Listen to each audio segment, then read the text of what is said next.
So a very exciting UFC debut was announced just earlier today, and I'm going to be talking about it in this video in like a one-off news video with a prediction as well, and kind of a breakdown of the fight, which I used to do all the time. And I'm going to try and get back into it because there's been a lot of fight announcements recently. I've been slacking a little bit on the videos. I'm still not feeling 100%. It's kind of actually crazy, but I've been sick for a while now. But yeah, I'm going to be breaking down the Nurullo Aliev versus Rafael Alves debut, and I will be doing it for more announced fights that were announced recently as well. Just giving my very early predictions and breakdowns and just announcement, really. But Nurullo Aliev has been booked to fight Rafael Alves very soon as well, in about 6 weeks' time or so. And it's a big step up in competition for him. I do think he passes the test. I do think Rafael Alves is the much better striker in the matchup, but I do think he's going to get out-wrestled and out-grappled by Nurullo Aliev in this one here. I think it's going to go the distance. Nurullo Aliev has actually only got one finish by KO that isn't between rounds, and that was in his last fight against Josh Wick. Before that, he was a bit of a decision guy.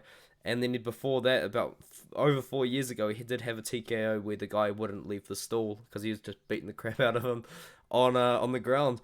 But I do think that Nurullo Aliev is going to beat Rafael Alves. This is what he does. He literally fights almost the exact same way as Khabib does. He takes his opponents down, he ground and pounds them out with top control, and he rinses and repeats it for 15 minutes. In all honesty, it's not the most exciting style to watch.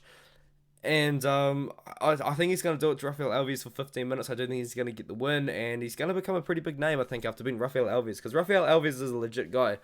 I mean, he's got 2 losses in the UFC. He made his debut against Damir Ismagulov, and he knocked him down once in that matchup, and then he bounced back, fought Mark Diakase, and then he lost to Drew Dober. Like, Drew Dober, Damir Ismagulov are the 2 guys that have beaten him in the last, 5-6 years now? That's a pretty elite list of names, and Nurullo Aliev is potentially going to add himself to that, and that's going to be a big step up in competition because Rafael Alves is dangerous on the feet, and to be fair, Nurullo Aliev's striking really is still developing. It's definitely not a strong suit of his game. He likes to wrestle and ground and pound, and that's what he has to do in this matchup. He really shouldn't be trying to stand with Rafael Alves because it could be a quick end to a hype train that potentially could start going from Tajikistan. And Tajikistan is a country where the people that support their fighters like crazy. Like when Nurullo Aliev his Dana White's Contender Series debut, people are in my comment sections, but they're also all over Instagram just commenting like support for Nurullo Aliev. And I feel like this is going to be a very hyped up debut and potentially a way to get Tajikistan fighters on the map if Nurullo Aliev can win. And I think he is going to win. I think he is going to beat Rafael Alves. But it's going to be scary on the feet because Rafael Alves is dangerous on the feet. He's a great striker. He's a powerful striker. He's very fast. He was having a very, very fun fight with Drew Dober before he got knocked out. I think it was a body shot he got knocked out with. But yeah, hooked to the body. But yeah, Nurullo Aliev. I really am hyped up for this guy. He fought Josh Wick, but Josh Wick did take that fight on short notice, to be fair. Before that, he's just decisioning pretty good opponents on the regional scene. Massive step up in competition. I cannot say that enough. But I do think Nurullo Aliev is going to take down Rafael Alves very early on into the first round. Uses ground and pound, beat him up. Do it again in the second round, and then do it again in the third round. I think he's going to end up winning a decision in this matchup here. Although it is interesting that most of his fights have gone the distance because he does just beat up his opponents pretty badly on the ground. Josh Wick just couldn't really handle it by the end of it, and the referee did step in. But I'm going to be picking Aliev by decision. I do think the fight goes the distance, but I think it's just going to be a rinse and repeat.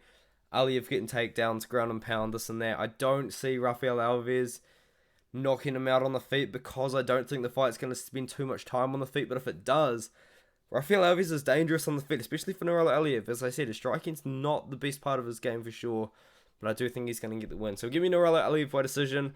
This is taking place on the February 25th card, Krylov versus Spann, which is a card I'm looking forward to for various reasons. The card's actually very good, although the topology layout right now would have you thinking that it's really bad.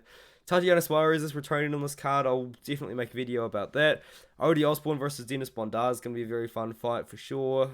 Darius Flowers makes his debut against Eric Gonzalez. Darius Flowers, very good friend of the channel. Augusto Sakai versus Dontale Mays is on there. That will probably be on the main card. So will Andre Fili versus Lucas Almeida.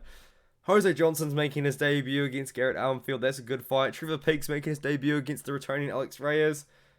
So many debuts. And then Mullet versus Lales is going to be a good fight. Muniz versus Brendan Allen's going to be a good fight. That'll be on the main card for sure.